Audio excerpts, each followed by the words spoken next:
तुम लोगों में फर्क कर दिया मैं। एहसास है तुम्हारी तकलीफ का, लेकिन हमारे यहाँ यही तस्वुर किया जाता है कि नहीं, मुझे मंजूर नहीं है। माफ कर दो। अगर वो तुमसे अकेले में मिलके कोई बात करना चाहता है तो वो मुझसे भी कर सकता है। कहाँ जाओगी? दोस्तों ड्रामा सीरियल मेरी बहू है जिसमें आप लोग देखने वाले हैं। ये ड्रामा बहुत ही इंटरेस्टिंग बन चुका है।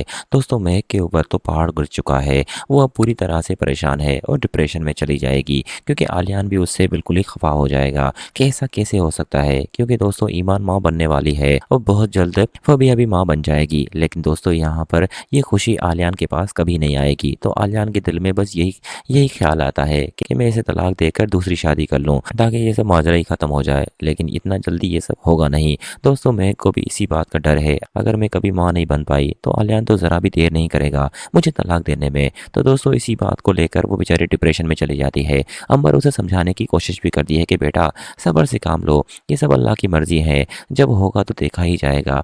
लेकिन हम इतनी जल्दी डॉक्टर की रिपोर्ट्स पर यकीन नहीं कर सकते, हमें थोड़ा सब्र करना चाहिए। वहीं दूसरी तरफ दोस्तों आपको ये भी दिखाया जाएगा कि शाबिर अपनी बीवी को धोखा दे रहा है। उस लड़की से जाकर मिलता है जहाँ उसे वो लड़की बुलाती है। यहाँ पर शाबिर और वो लड़की प्यार भरी बातें भी करते हैं। यहाँ पर दोस्तों शाबिर उस लड़की को सीधा कहता है कि हम शादी तो नहीं कर सकते, लेकिन हमारे दरमियान ऐसा कोई रिश्ता भी नहीं है।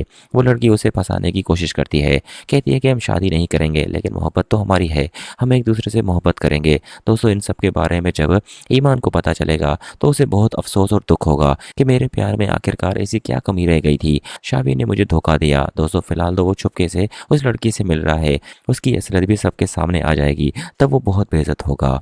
वहीं दूसरी तरफ दोस्तों आपको ये भी दिखाया जाएगा कि फबिया को अपने ही गम होंगे। फबिया का शौहर उसे समझाने की कोशिश भी करता है कि तुम अपनी वालदा की बात को छोड़ दो, हमें कोई मसला नहीं है, अगर वो माँ बनने वाली है तो हमें क्या टेंशन है, हम अपनी ज़िंदगी पर फोकस करें। लेकिन फबिया को ये बातें सुन के सांस नहीं आती और दोस्तों वो फिर भी परेशान होती है, अपने शौहर की बातें नहीं सुनती। लेकिन दोस्तों फबिया का शौहर उसे समझाने की कोशिश करता है कि देखो घर में कितनी टेंशन चल रही है, महक भाभी तो कभी माँ नहीं बनेगी, हमें उसे हौसला देना चाहिए, ना कि घर में और ज़्यादा टेंशन क्रिएट करनी चाहिए।